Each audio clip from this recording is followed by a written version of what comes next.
everyone, those present here, those who joined from India as well as from the globe. And it's my honor and pleasure to welcome you all on behalf of Academic Leadership.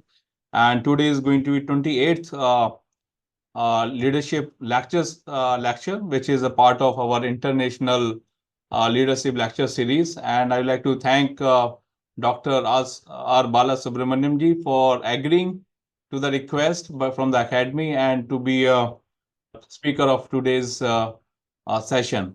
So just to give a very quick, as we all of agree that leadership doesn't mean only the political. So it's kind of like basically making the human being, which is accountable, responsible, and holistic within a kind of problem solving within a holistic approach. So with these things in mind, Dr. Ghosh, who is our distinguished alumni, he has supported this leadership movement at IIT Kharagpur with his generous support.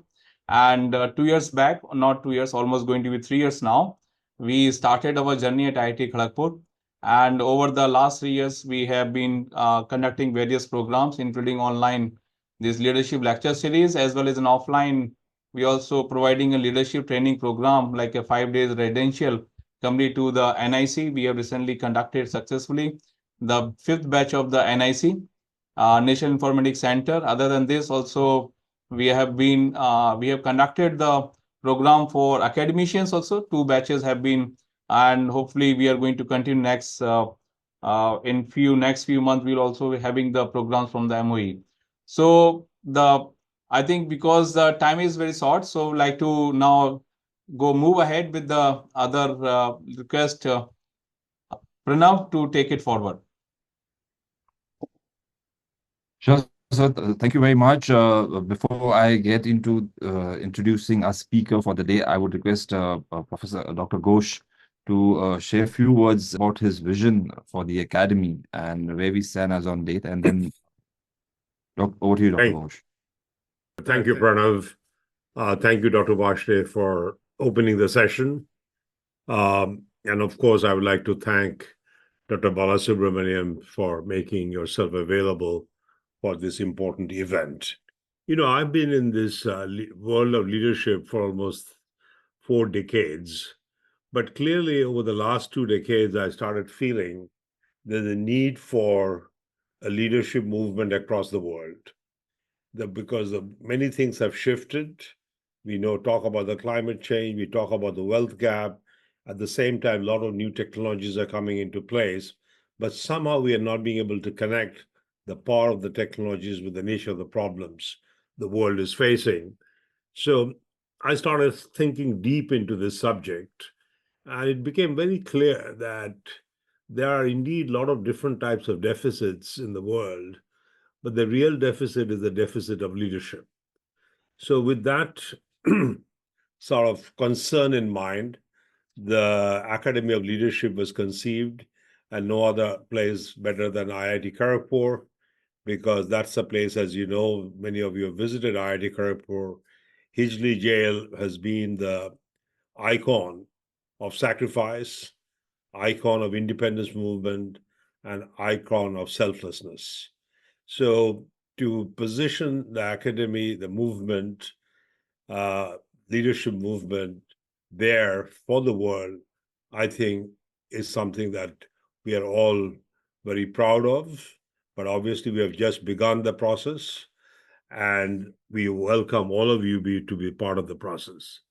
Now, as Professor Vashne has rightly mentioned, that we have several programs going on. One is the International Lecture Series, which is one of them is today. And the purpose of this lecture series is to bring different dimensions of leadership challenges of the 21st century from different perspectives, so that we could start developing an integrated view. Then we are doing a lot of corporate as well as government programs. These programs are typically 5 days. We would love all of you to be part of it, because everyone who has joined the programs have benefited a lot.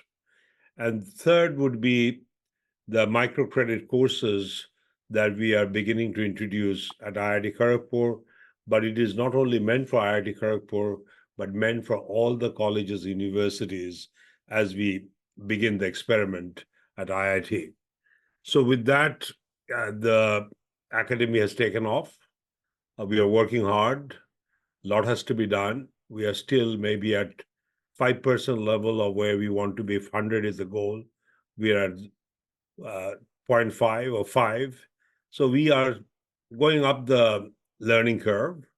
But so far, the experience have been very rich, and it is becoming increasingly clear that this movement is required, is urgently required, and critically important.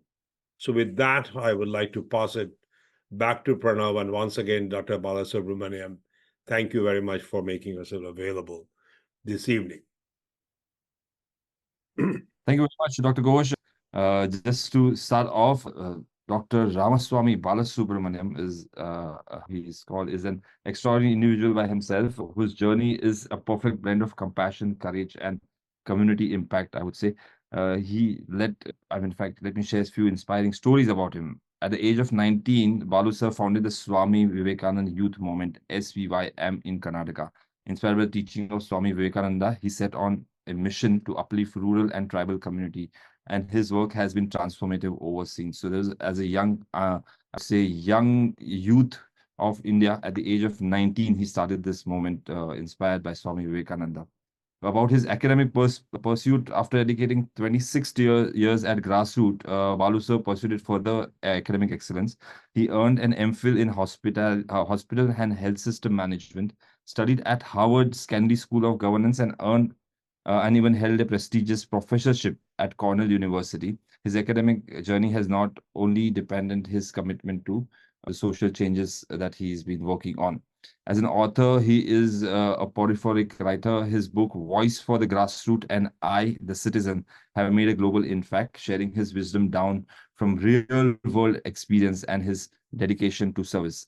Balu sir's influence goes beyond India. He's an advocate of public policy, a mentor to emerging leaders, and a relentless force in shaping a bright future for all. His work continues bringing in bridging the gap between theory and practical work, which happens. It's a privilege to welcome you, sir, today. On a personal note, I had an honor to meet Balu sir exactly a year ago in Gandhinagar during a conference on leadership organized by School of Ultimate Leadership. The discussion which I had with him really left a lasting impression. Thank you, Pranav. Thank you for having me, and so happy to hear about the Ghosh Academy and all that it stands for. I think, like Partha said, the only thing that can work is enlightened collaborative model of leadership, where the person's exercising it is actually self-aware of what he can and what he cannot do. Unfortunately, in the world that we operate in, we still fancy the westernized understanding of being a leader rather than exercising leadership. And my latest book, which is within a month has become a national bestseller now, talks of power within. And I actually use Prime Minister Modi as an exemplar to analyze the Indic scriptural understanding of leadership. Because normally we all think, I thought, that's why I went to Harvard, right? That leadership has to be learned from the West, and they've sort of led us to believe that we all carry that colonial mentality even now, thinking that we have to learn from them. And I realized after going there that, well, they have some things to say, but a lot of things that we already know that they don't have the words to even describe it. And therefore, it's an obligation or a responsibility of India today to present it in a way in which the world can utilize it. That's exactly what I write. And if at all we want a world where peace, prosperity, planet, and people can be taken care of, then we need the Indic understanding of exercising leadership rather than just being seen to be a leader. And we are seeing the world. 62% or 65% of the world by the end of this year would have gone for elections. Not a single country except India, people could think beyond the short-term electoral gain. At least in India, we could think of electoral gains along with long-term Vikasit Bharat, 25 years later, strategic vision. So I thought it's time that India has the intent, courage, and the responsibility of playing a Vishwa Guru in the context of leadership, because if that fails, we fail the world itself. And so, how would I see leadership, and why do I specifically talk about the Indic model? And how is it different, or is it even different? I would like to begin with an understanding and definition of leadership itself. Now, for most of us in the space, and how did I actually get to see it differently? Or where did my journey start? Like Pranav said, for a long time I was living in the forest along with the extraordinarily wonderful people I've spent at least 26, 27 years of my life living with them, staying with them, living like them. And I realized that traditional chieftainship, which I saw in very close quarters, they had no formal training. They never went to any Harvard like me. And they were so good in the exercise of leadership. They were so very different. And I'll give 2, 3 anecdotes to describe different qualities I saw in these traditional leaders.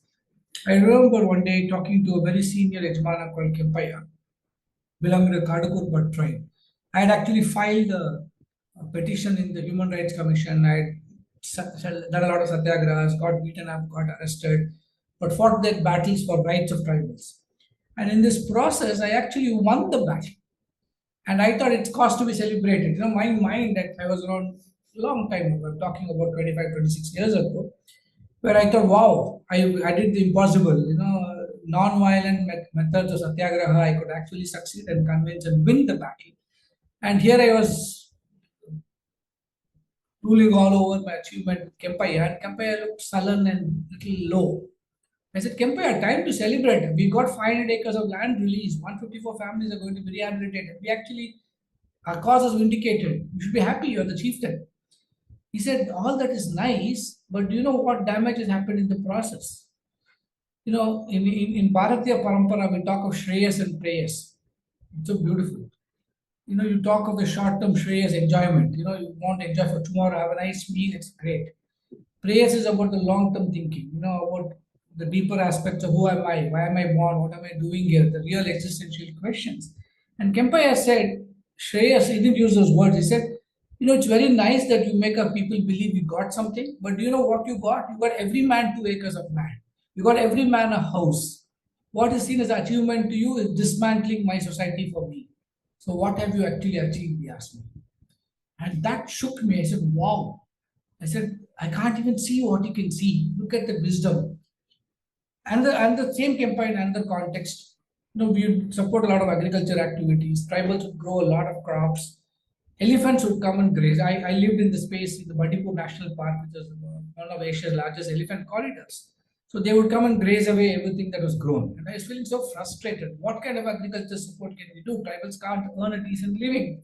Elephants come and destroy everything. So I sat with Kempaya, and Kempaya had a bright idea. He said, let us grow something which elephants don't recognize. So what is it? And you know, in tribal India, we have this word foreign food.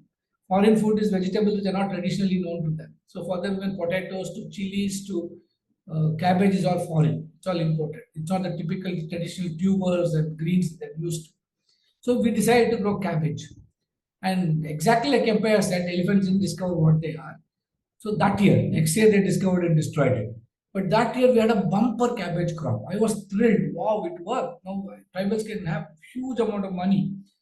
Just that week I had gone to the market and discovered the price of cabbage was those are 6 rupees a kilo. I thought, wow, price is really high. Tribals can get a lot of money. So my colleague got everything loaded onto a truck and drove the truck down. We had a truck those days. Drove the truck down to Mysore to the mandi. And you know, in the mandi in Mysore operates only in the nights. All this mafia operate only in the dark. And they really exploit our farmers. And they offered us 30 paise a kilogram of cabbage. Now, my colleague was shattered by this and he said, we can as well dump it on the roadside and come back. But then tribals told him either we gift it away to some dharmshala or some anathalaya, or we let us sell it, what little money we get, it will cover a fuel cost, let's go back. So they came back and they told me what happened next morning. I was very deflated. And as usual, every evening, Kempaya would come to see me. Today, this time I was very low. And he looked at me and said, what's wrong? I said, see, I thought the suggestion you gave was great and we can really save the tribals from all the drudgery of work, and today they'll have some money in their pockets and nothing happened. We didn't get anything much. And he said, this is the problem with you city folk. He said it so beautifully. He said, you never understand the good things in life. You measure life only by the money you would make. How silly you are. Look at what you could have got by this. You threw a seed in, not knowing what will happen. Look at, you saw God in action. How many people could have seen God in action? He said, the seed grew into a cabbage. Of all the things, the small little seed grows into a cabbage. The beauty of it, how beautifully it flowered. And why are you so attached to what you did? He said. He never used the word Bhagavad Gita, but he was living the Gita. He said, just do what you have to do. You have to help us out. You have to give us seeds. You have to tell us agriculture. You did it. Leave it at that. Why do you worry about what happens after it? Today, the world will be a better place if our existing leaders understand Karma Yoga and understand the power of doership and enjoyership is not something which we have to own. Kempaya was an embodiment of that. And I thought, wow, this is the leadership lesson that I could learn from, and I'm going to Harvard and other places to learn. To cut a long story short, I came back 15, 16 years ago and said, I got to really go deep into this. Simple things like even Jataka tales or Panchatantra. Today we see them as storybooks. But when we teach moral reasoning in all our IITs and IIMs, we talk Jeremy Bentham and John Rawls and Michel Sandel, and we don't really understand the depth of moral reasoning that Indian culture has got about, civilization history has got about. Ramayana, Mahabharata, Jataka tales, Panchatantra put together have got more moral reasoning exemplars in it than any other literature in the world. So I started getting deep into it, started learning a little bit of rudiments of Sanskrit. And then I realized that Bhagavad Gita and Upanishads are generally seen of as spiritual treatises. It's something for 60 plus after retirement. But they're very powerful messages of leadership. Even Arjuna Vishada Yoga, chapter 1 of the Gita. Look at it, a man who was invincible, known as the world's greatest archer, powerful leader, suddenly so weak and falls down on the floor saying, I can't fight. Refuses to play his role as a fighter, gives up his dharma. So leadership is about appreciating, distinguishing role from self, and Arjuna could not do that. That itself is an example of definition of what leadership is. Vulnerability is also great leadership. Arjuna, an extremely competent person, feels incompetent. It's okay. Arjuna is all about self-doubt. Self-doubt born out of a helpless nature is counterfeit leadership.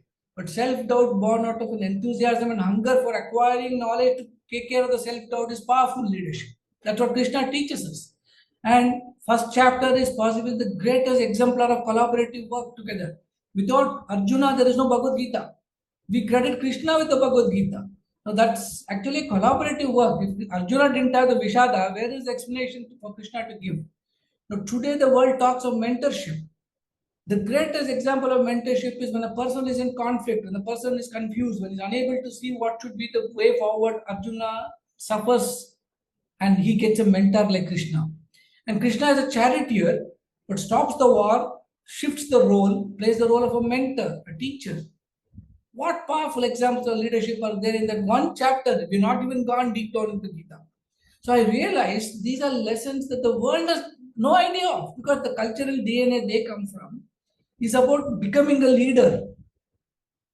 India is not about the leader at all. In the West, without the identity of a leader, which means you're borrowing the identity from your followers. If you have no followers, you're not a leader. You have no identity. You're empty. Whereas in India, it is not about being a leader. It is exercising acts of leadership. So India talks about subsuming aham. Whereas the West celebrates, I did it. I am the CEO of this country. I shifted the bottom line from X to Y and things like that. So for us, it's not about I being seen to be the center of the work. It's not about my being the center of the work. It's about staying focused on the work at the center. Huge distinction. So I thought these are concepts resonating with Indic thinking, and this needs to be told to the world. And unfortunately, when we tell our narratives, we are all binary. Either we are romanticizing and saying that India had aeroplanes and atom bombs and all that, or we say everything Indian is stupid.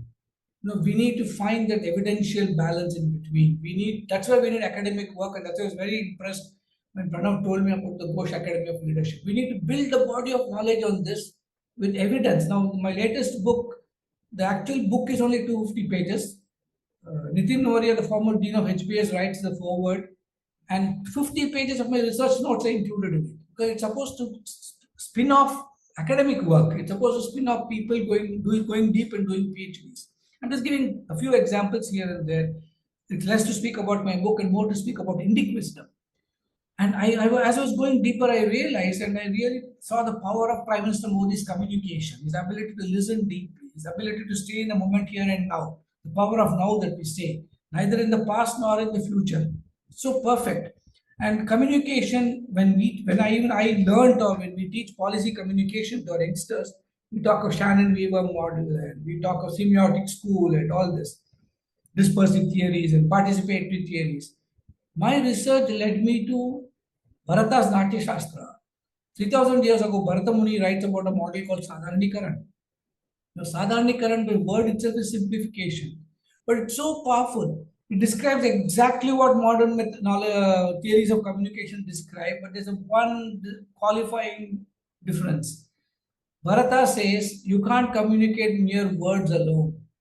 Whereas everybody else, the Western model says, I am the encoder of the word, I speak to you, you decode it, and if you can understand it as close to the where I encoded it, communication is nearly perfect. Indian model never said it. Bharata says rasa, bhava, emotions. He says we have to communicate from the space of saharidayata, with the oneness of heart. Like a dancer, Bharata talks it in the space of art and dance and music. A Bharatanatyam dancer or a Kathak dancer, the Bharatanatyam dancer is playing the role of Draupadi. And if you look at when she's enacting, getting disrobed by Dushasana, her face communicates that pain. Her face communicates helplessness. Her face also communicates faith in Lord Krishna. All this in one package, the Bharatanatyam dancer, and you're watching it, you start feeling that pain. That is Saharidayata. Or if the same dancer next day comes and plays the role of Durga, killing Mahishasura, you feel the power, the strength, and the enormity of courage and valor, and you feel that communicated. Today, neurobiology talks of mirroring neurons. Bharata knew that. And he says in that space of oneness, in that Advaitic space, there is enormous Saharidayata. And Prime Minister Modi has learned that and communicated so beautifully from that space. He can talk to a child, he can talk to a student, he can talk to, in his Mann Ki Baat, to a virtual audience, he can talk to a beneficiary of a program. He can relate and connect at that space and that level. And that is so powerful. So I think our philosophy and the scriptural wisdom is so full of these powerful concepts that somewhere we have to decolonize our thinking. We have to come to terms with the fact that we have so much of wealth, not aggrandizing it merely because it's Indian, but having an analytical lens, using the tools that we might have learned from the West itself, contextualizing the frameworks to the current context of India, articulating it in the language the world understands. I think India has an obligation. Bharatiya Parampara is about giving, and therefore our obligation is deeply embedded in that spirit. And I would essentially not speak too much. I'd love to learn from all of you also. So I'll open it up to questions, and as we speak, I can explain and talk more. I feel that public leadership is all about public good. I'm not saying you can't have private gains, but if you're looking for private gains, then that's not really the space of public leadership. It's okay to run a business and look at bottom lines and be a good businessman, an ethical businessman, no complaints. But the moment you enter the domain of public leadership, you're putting yourself for the sake of the benefit of the people at large. And this is where the most powerful Vedic statement captures the spirit of public leadership. It says, Atmano mokshartam jagat hitaya. Look at the power. There is personal also. The personal is my evolution. Now, Vivekananda says it so beautifully. He says it's not about sitting in the Himalayas meditating in a cave. You might get moksha, but what use is it for the world? He says you cannot teach Bhagavad Gita on an empty stomach. The masses need to be taken care of, which means you need public leaders, not sitting in the Himalayas thinking of the good of India, but being like what Ramakrishna Paramahamsa says, like a lotus leaf in the water but not being wet by it. That calls for an extraordinary expression of mindful leadership. It calls for somebody whose leadership journey is about subsuming the self. It calls for somebody, something beyond all this, and I want to capture it and say, it's so beautifully captured in Mahabharata. Bhishma is on his deathbed, waiting to release his mortal body and leave the mortal body, lying on a bed of arrows. Look at it. They're so symbolic. And Krishna, Yudhishthira goes there and looks at Bhishma. His grandfather, the war is fought, evil has been defeated, we have won, we have to kill our cousins, everything is all done and dusted. But I have to still run the kingdom. So, what is your advice for me? And Yudhishthira says it so beautifully. He gives him 10 tenets. He describes this is the Rajadharma, this is your dharma as a king. And you follow these 10, that's it. Your dharma is taken care of. You know, that is every principle of those 10, from economy to ecology to trade to mantra shakti, the power of counsel to how to take care of your citizens to social welfare. Everything is in those 10 tenets. Good governance is described so powerfully thousands of years ago.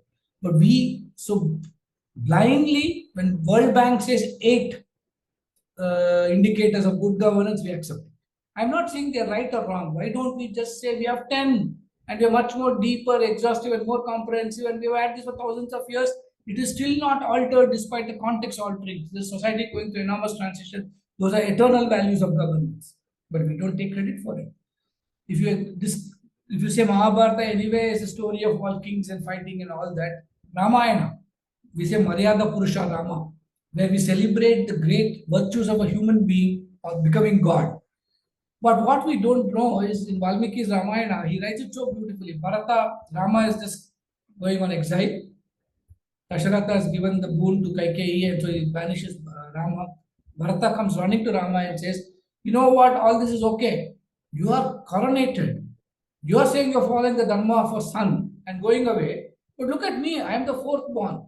I am the youngest. I was having fun in my life. I might have been trained and all that in archery, but you are trained to be king. Look at the behavioral competence. Behavioral competence for a king is very different from behavioral competence living in the shadow of a king. He says, I am not trained. It's unfair that I should rule now.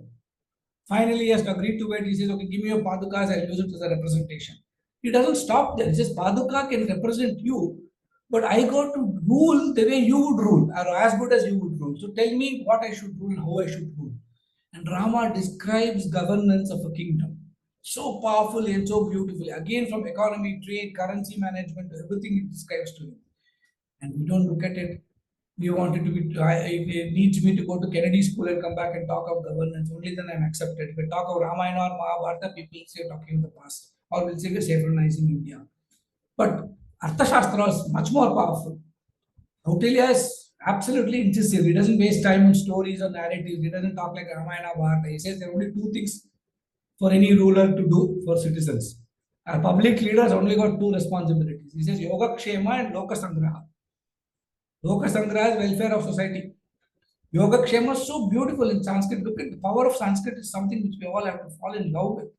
It says ensuring that you protect the securities already acquired by your citizens and creating a facilitatory ecosystem to acquire more such securities for your citizens. So it could be social, financial, economic, political, religious, all kinds of securities that you need your citizens to have. If they've already got it, protect it. If not, create a space to grow it. That means create the social safety nets, create everything. And Kautilya doesn't stop there. He says, all this is nice, but the king matters to deliver on this. So Raja Dharma can happen only when the king practices Indriya Nigraha and attains the status of Indriya Vijayi, control of the senses, leading on to a mastery of the senses. Wow. No, today we have people hungry for name, fame, wealth, visibility, optics. They want to be seen to be doing things and not to be doing things at all. They're so disturbed by if they're not visible. If their social media 10,000 likes are not there for every tweet, they think they're not done enough. So they'll create a controversy only to be noticed. We live in such a fake world that fake is more real than real. And Arthashastra is so clear. That is the power of India. Now, if you want peace, prosperity, people and the planet, if you want to balance short-termism with long-termism, if you want Shreyas and prayers, both we need. We need to be in elections. I have seen Prime Minister Modi do it so beautifully. He has to do his dharma as a politician, win the damn elections. If he has to give free rice or a house, he has to do it, but not lose sight of 25 years of Bharat. Because if Bharat is as important as tomorrow's short-term gain, he has to find the balance between ecology and economy. We have to become a $30 trillion economy at some point of time. We have to protect the planet and become carbon zero by 2070. We have to think of International Solar Alliance. We have to also think of semiconductors. We have to think of humanitarian diplomacy as much as culinary diplomacy, as much as cultural diplomacy. Nobody has thought of it in that systems thinking. One of the greatest systems thinker that I have watched from close quarters. So I think we have a living exemplar which India can try to understand, and what I have tried to do is capture it, present it very evidentially, and say this is the leadership the world needs.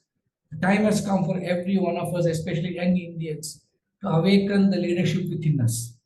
Now, we need 1,000 young people to grow to take this country to the next level. If you want to really build a resurgent Bharat, we want Bharatiya Adharit Nayakatva to come out.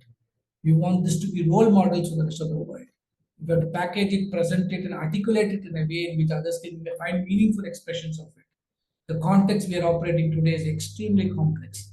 The problems are extremely wicked. Many of the problems are the result of bad leadership or the inability of leadership to solve them. So we need leaders who can go to the balcony, see themselves, practice darshanika states or the drishti bhava I talk about, ask these difficult questions of who am I, why am I in this position, what can I do? Understand that the focus should be on the work at the center and not putting themselves at the center all the time. Transcending their ego, sublimating it. It's not about I doing the work, but it's about the work getting done. And if they can practice what Vivekananda said, the national ideals of India, Tyaga and Seva, and if they can do it in the spirit of the Gita, or simplistically, the perfect toolkit that I have seen for leadership is Patanjali's Yoga Sutras, where it's a balance of cultivating your heart, body, mind, and soul in a very incremental, organized way. And that expression of Niswartha Seva, the real servant-based leadership that Vivekananda spoke about in the 1890s itself, if we can manifest that, I think this country is not just going to have a great future for itself, but could be the role model nation to package and present this model of existence and leadership to the rest of the world. And together, each one of us can work to make this world a better place. I will stop here. I know I had said 20 minutes of question and answer, so I know I'll have to stop for that. I also explained to Pranav, my day is not ended yet. I have a dead stop at 9 for one more meeting. So it was pardon me that I will leave at 9. So 20 minutes of, I'll be happy to take any questions. And if I know the answer, I'll be happy to respond to it also. Thank you once again for inviting me to this academy to share some little thoughts. And I'll be happy to open myself to questions. So would you moderate it, Pranav? How do you want me to do it? Yes, I will in fact request Commander VK Jetli to, Jetli sir, please over to you. Yeah. Thank you, Dr. Baluji. You are really too good. Within a very, very short time, you have touched on so many points about the leadership. Thank you very much, sir. And now there are questions. Now, one question is that public policy broadly relates to functioning of ideas, fructification of ideas for the common good. In a democratic setup, can you please elaborate the role and importance of the following in public policy formulation? Politically acceptable, socially desirable, technically feasible, financially viable, and administratively doable, and judiciously tenable. Very difficult questions, sir. So many things. Emotionally relatable and emotionally sustainable. I think you are able to see the question, sir. I think. Yeah, the beauty of asking questions is that you can put in a lot of thoughts. But the advantage of being a respondent is I can refuse to answer. And but jokes apart, I think public policy in a real world, what you speak of does not exist. This cannot happen because being realistic, our interpretations and our definitions of each of these words, there is no normative appreciation of it. What is politically acceptable? What is politically acceptable to Diksha ji may not be politically acceptable to Jetli. So you cannot have a homogeneous definition of what is politically acceptable. Since there's no homogeneous way of doing this, at best I would say the real yardstick to measure public policy, I would simplistically say a framework apart from all attempting to do all this. I'm not saying these are not important, don't get me wrong. But in the world in which we operate, there'll always be somebody who's not emotionally relating to it. There'll always be somebody, if we say affirmative action, the person who benefits by it will relate to it much more. The person who suffers because of it will have a different relationship to it. So there's a different way, but you at the same time have to bring it in. So I would look at it and say, is the policy I'm bringing, apart from simplistically, I only look at three things. I look at what you also mentioned that, but not all the 8. I would look at, is it even technically sound? What problem am I trying to solve? Is it a solvable problem? Because public policy is to solve a problem to ensure greater public good. And so if I have the evidence to say it's going to solve it, either I have a counterfactual evidence that because it's not there, this is happening, or a predictive analytical framework where if I do this, it will happen, I'll take it. Second, only one box being ticked is not enough. 3 major boxes, all 3 should be ticked. Second is, you also said, is it even administratively feasible? Administrative feasibility means, do I have the manpower, do I have the budgets, do I have all the intent? For example, as a physician, I can say providing universal health care is a great policy to have, which means, is it even evidentially sound? It is evidentially sound, scientifically sound. You need 1,000, you need 1 doctor for 1,000 people. So if I were to calculate India's population, divide 1.5 billion by 1,000, do we have that many doctors? Is the question. If not, then you will say, okay, I'll create community health workers, I'll create health and wellness centers, alternatives that India is discovering today. But then you also say it's not just that. Is it even, do you have the money for it? Can you have 1 doctor every house to say that everybody will be covered? So we know it's not, but politically it's very acceptable. And political acceptability is not ideological politics. It's not about party politics. It's about stakeholder politics, which are all affected stakeholders happy with it. Obviously, private practitioners will not be happy if public systems function well. If you put up so many PHCs and nobody go and have top class PHCs, who will go to private setups, right? We see this happening in Cuba, in Sri Lanka, in Vietnam, in Thailand, where private facilities don't really flourish because public facilities are top class. And so that's, we are not going to have political acceptability at all. So these 3 boxes we can tick. It could be whether it is the Aadhaar card or it is about rural employment guarantee scheme. Generally, these are programs that tick all the 3 boxes. It's doable. I would say, is the policy I am bringing utilitarian? Largest good to the greatest number, or greatest good to the largest number? Is it egalitarian enough? Is it addressing inequities in society? Because our society is structurally unequal and therefore we have to correct it. Socially unequal, not just economically unequal. Third, is it even ethical? Is it fair and just, my implementation? Fairness again is subjective, justice again is interpretational, but you'll have to give it some space. So beyond this, it's very, very, very difficult to say that we can begin policy. If you were to take all your 8 factors, I would sound a little open and candid, it's impossible to even prepare a policy itself. So you have to prepare it in a way in which it's acceptable to the largest number of people and it brings good to the greatest number. That's the way I would look at it. How to become a leader like Lord Rama? Don't become a leader like Lord Rama. Become a leader like yourself. All this imitation is the problem of this country. Be authentic. Just be yourself. Be a decent, compassionate human being. Just bring out the expression of Rama in you. That's all you need to do. And let's not worry about becoming somebody else. Next question, sir. You can read it. I think that a public policy professional should have any expertise in any particular domain, for example, in disruptive technologies, or they could be generalists. I think today the world of generalism it's underrated a lot. We think that it's inferior. Generalization is also a specialization. Let's not forget it. It's very difficult to be, if you're not a systems thinker, you can never be a generalist. And being a generalist will forcibly make you a systems thinker. But that being said, it doesn't mean that you can't go deep in one space. I would recommend, and from my experience, I would say, you really need 3 things which are cross-cutting. Today, in any domain you choose, you may choose to be in the domain of health policy, you may choose to be in the domain of education policy or social policies or economic policies. It doesn't really matter. You can go deep in those domains, but 3 cross-cutting things which you have to really acquire. First is whether we like it or not, you have to understand that your thinking should be disruptive. If you are thinking in the same groove that in which a problem is created, you'll never find a solution to it. Have the courage to be disruptive. Most young people today are trained to be conformist. I think this is the tragedy of higher education in this country.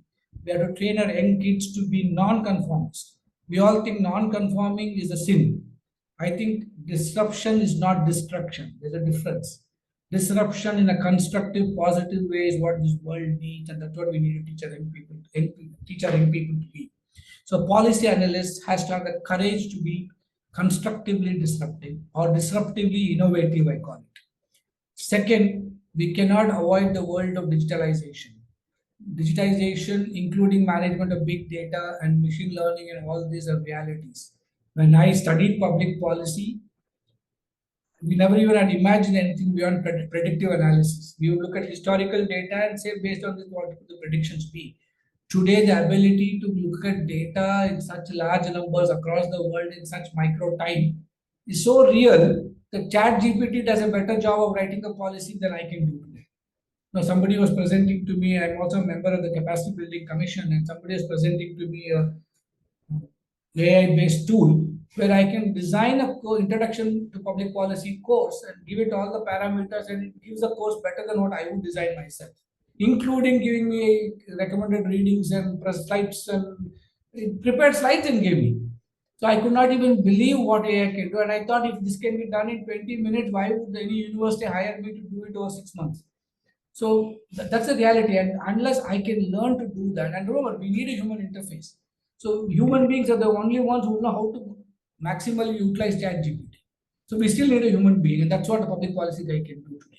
So not blindly trusting it, but being a filter to appreciate whether the boxes I said earlier are ticked. So we need to understanding the world of digital world, understanding big data, machine learning is a very important skill. And the third and the most important factor, even if you don't have these two, the path I chose mostly in my life, can you exercise the leadership to have people with this expertise along with you and to inspire, motivate them and work with you to make sure that you get the tools that you need, tools of big data analysis, tools of digital world that we operate in, tools of disruption and innovation that you need. I think these are three skill sets which are cross-cutting. Without this, you can't really call yourself a policymaker in today's world. Sir, I'll come back to the first question and what you just now said, disruptive, constructive policy. Now, Pradeep Payan, what he said, now there were former laws which were enacted, which the government had to withdraw. Now, they were politically acceptable to even the opposition. They had been, talking about that when they were in power. And even the former leaders were asking for it only a few years back, 1 or 2 years back. When they did it, they started opposing it because they felt probably everything will become so good, then probably this government will continue to rule and rule and rule. So they started opposing it. So how do you do in such cases?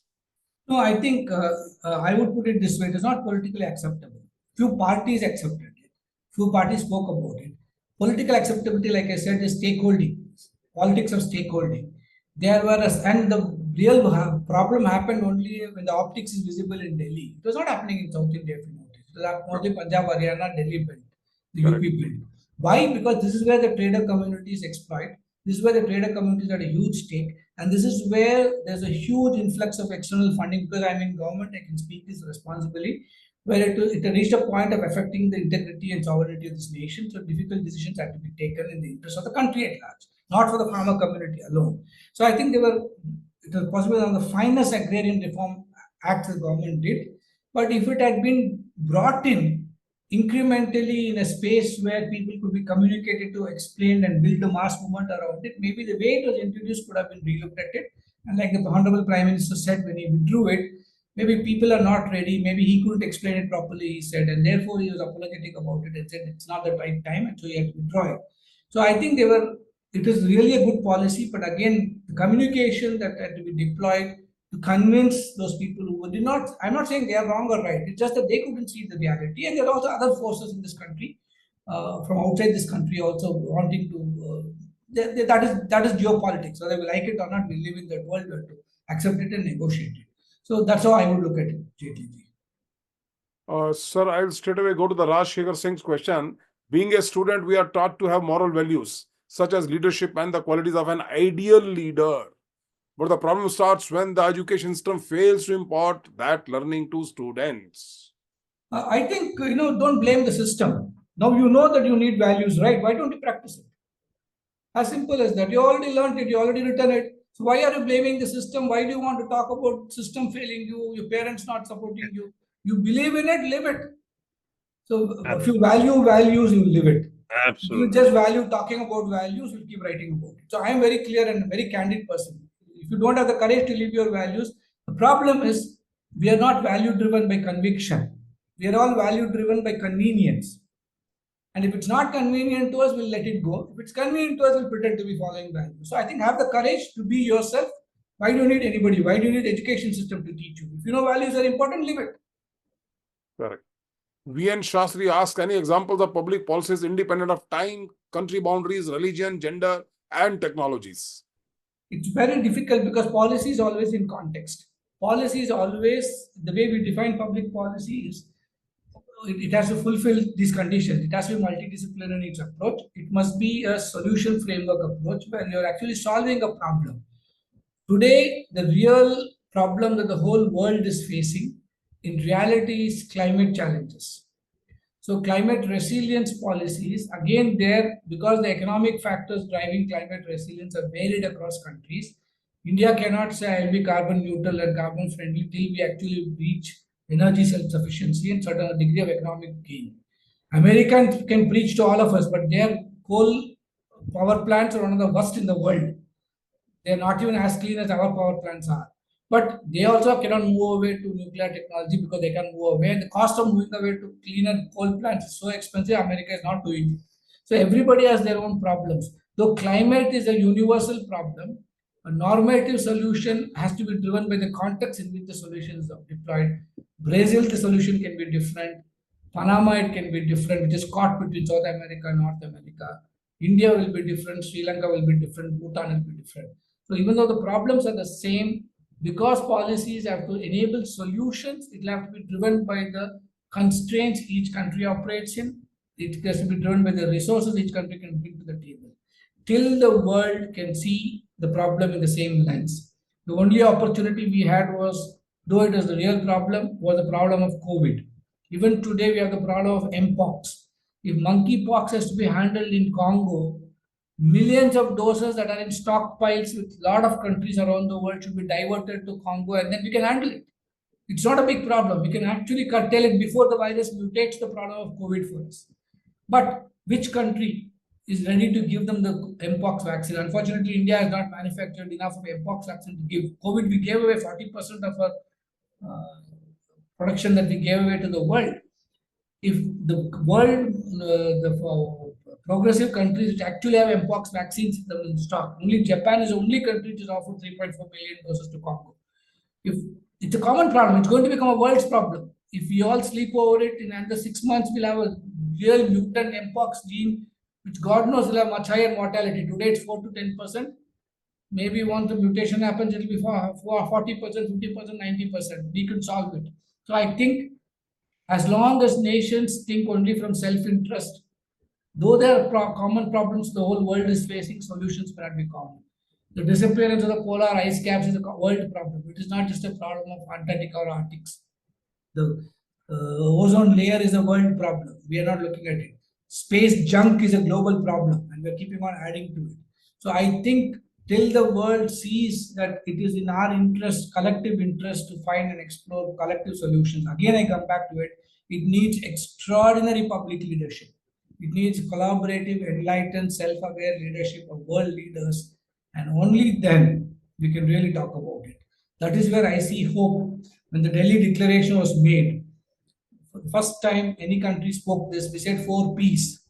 The Prime Minister said until the 4 Ps are addressed, the world cannot solve it. If 85% of the global GDP in this G20 countries actually start doing it, if we don't move away towards a for-benefit economy, as long as we're only talking about for-profit economy, will never change. We have to move away from shareholding to stakeholding. We have to move away to benefit optimization from profit maximization. If we all collectively do that, 4 Ps are easily doable. Which country will have the courage to take the lead? And I personally believe it's countries like India which should take the lead. That is the Jagat Guru that we should become. And we can actually be the saving grace for this world and planet itself. Sir, one last question. Yeah. How do you look at Afghanistan?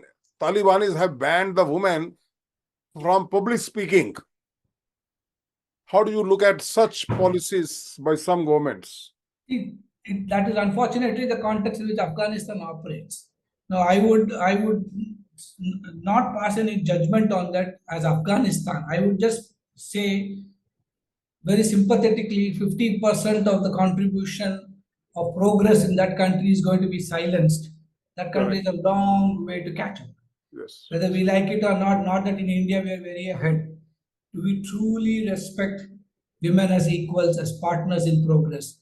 I Right. think when India does it, there'll be no catching back India at all. So I will talk about ourselves. Though we pretend to talk about equality, Yeah. if each of us can live equality from our academic institutions to our political institutions to our bureaucratic institutions to our corporate institutions. How many women are on corporate boards today? Now we celebrate one Indra Nooyi and keep talking about it. How many boards have women as, now forget as CEOs or MDs or chairmen, even as board members? 4% of boards are only women in India. 4% of board members. So I think we have a long way, and the day we can, it's only to our detriment we are not using those voices. The more and more we ignore those powerful voices, less and less will India's progress happen. It's a shame that India's women's contribution to the workforce is lesser than Saudi Arabia today. And if we Thank can, you, sir. Thank you. And we are coming to the end. Now, may I request Partha Ghosh, quickly summarize the session, sir. Thank you. Thank you, Professor Jetley. Dr. Balasubramaniam, thank you very much.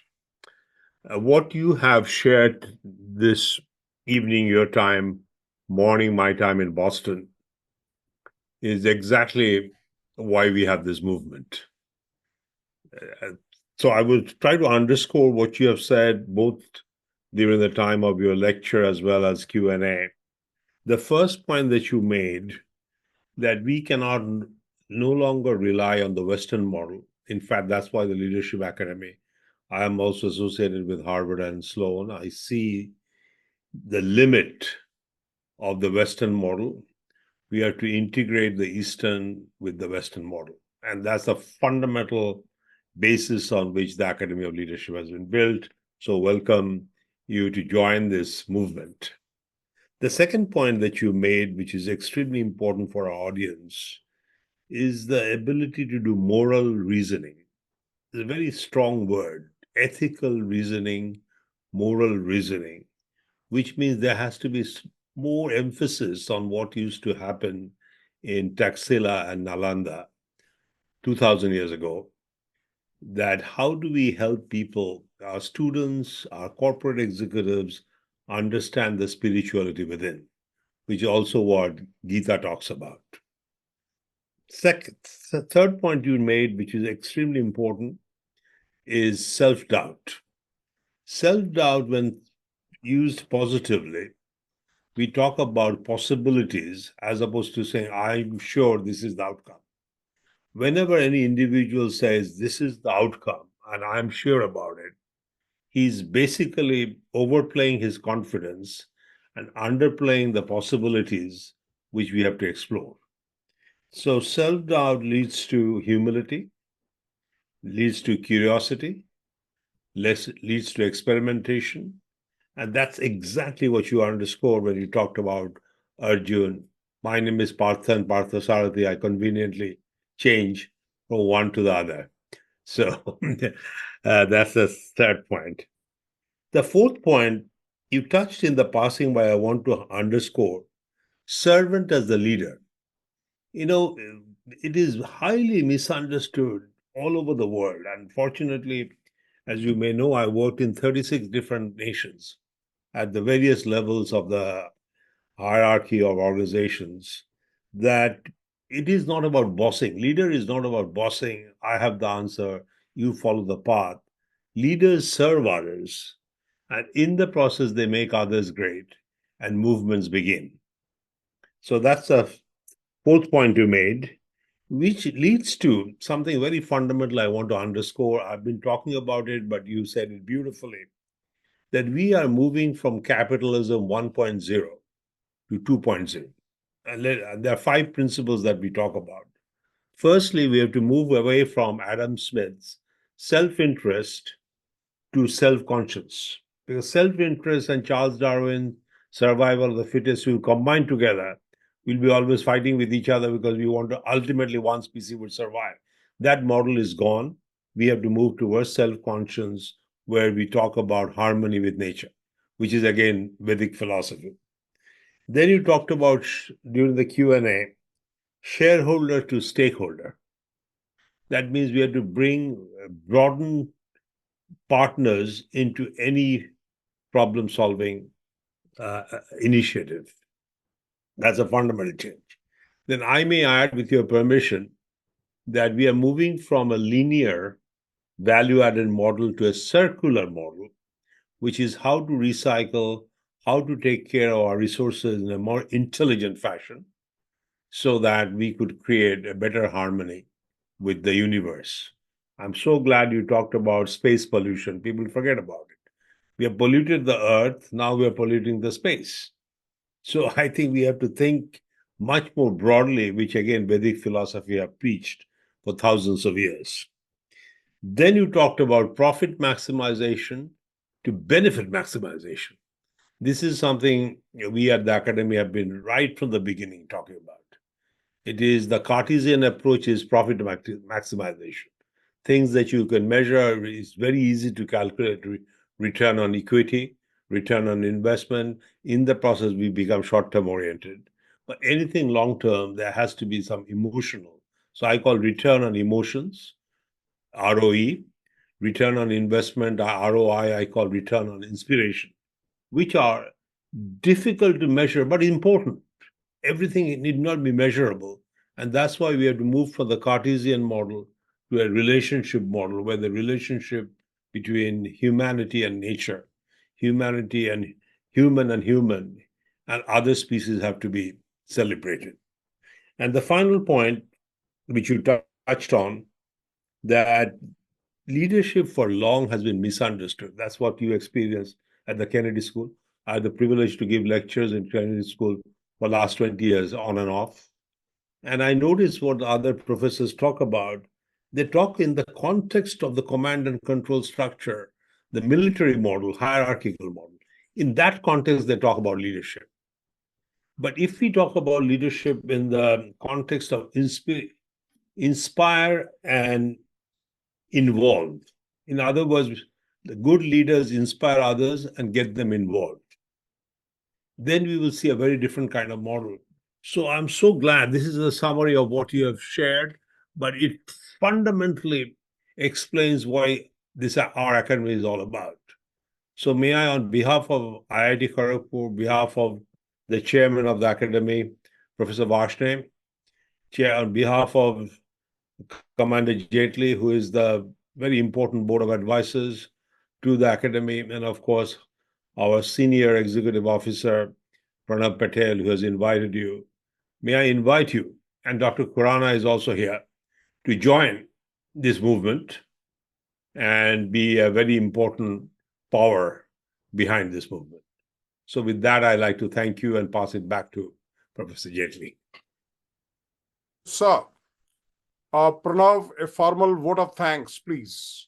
Sure, so with pleasure. So, Balu sir, thank you very much. I know you have really helped us by pulling out this 1 hour in between your busy schedule, and really thank you very, very much for doing this. It is really an honor and a delight to listen to you. And I would say you are one person where the static energy and the kinetic energy works with the right balance. You know, you are someone who can really balance out working at the grassroots, at the same time also work at the policy level and the strategy level. So really a pleasure to interact and have known you, sir. So thank you very much.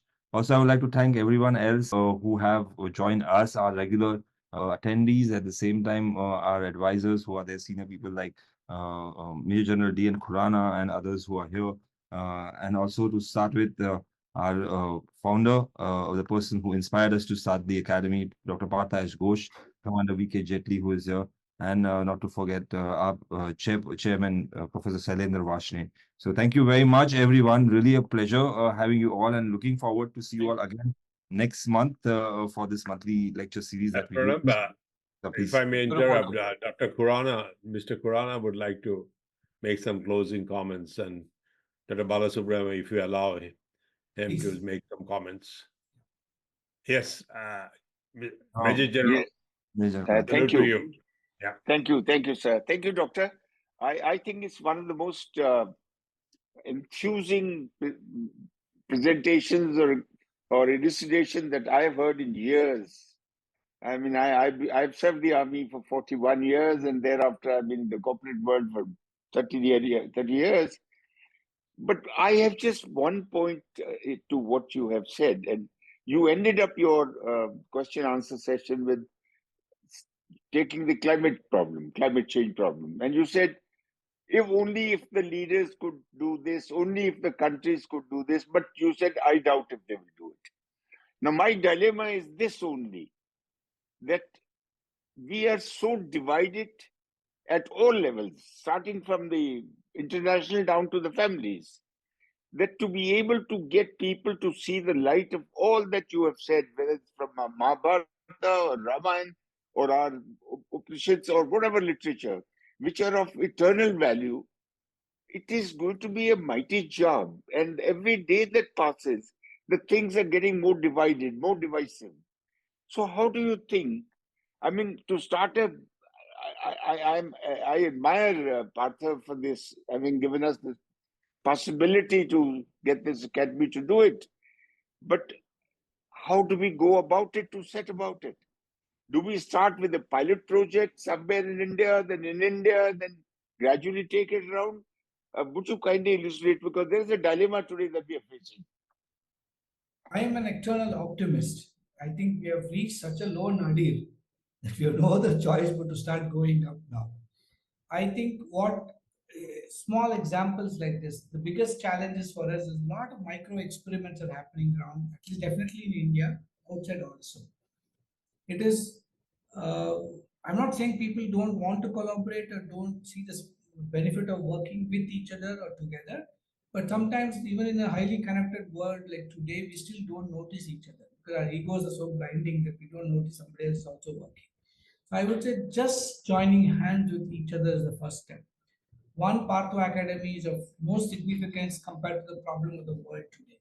Now, I run a small academy in Mysore. Somebody else runs like Ahmedabad, me and Pranav, when there's a major experiment happening. There's a soil in Delhi. There's so many. There's a Piramal Institute of Leadership. I think some momentum for all of us to come together, put our heads together, and say, let's all work together with a common narrative. There's so much work to do. We'll never compete with each other. We can never compete. But whereas if we collaborate, the amount of work can be reduced to a chewable level. I think that would be a bigger important step. And if we can just get all this traction of people to come together, especially convening power in IITs or universities is far higher than private institutions. So if the convening power is used, हमारे eastern UP में और Bihar Sorry, that was the interruption. So I think somehow we have to display the spirit of collaboration, maybe exercise leadership in each one of us, subsume our own petty institutional egos, and I call a spade normally, and I'm known for that. And let's say, let's begin, even if one or two come together first, and then slowly expand that. It's a slow, hard work. We created the problem over hundreds of years. Solution can't be in 1 year. At least we have to begin, take small steps, and I'm pretty sure it will gain momentum because the world is hungry for solutions. The time, I always have a simple way I tell myself this, and I don't know if that's an answer for you, Kuranaji. What Rabi Hilal said, if not now, then when? If not me, then who else? And that's the only way for us to look at the problem. And I'm sure if all of us ask that question to ourselves and start the journey, the solution is not too far away. It's not too wicked a problem for us that we can't solve it. Like I said, I'm an optimist. You must pardon me for that. And I'm sure we'll find solutions. The silver lining is there. We have to keep expanding the silver lining till we can crowd out the dark clouds. But we spend our time complaining about the dark clouds and we don't even notice the silver lining nowadays. So I think I'll have to leave because I have had the meeting. Yeah. Thank you very much.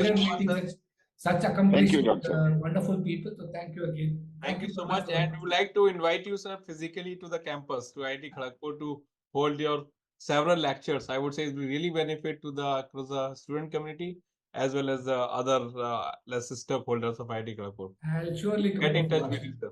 I'll definitely come. Thank you. Thank you so much, sir. Thank you. Thank you, sir. Thank you very much. Thank you. Okay. Thank you. Thank you. Thank you.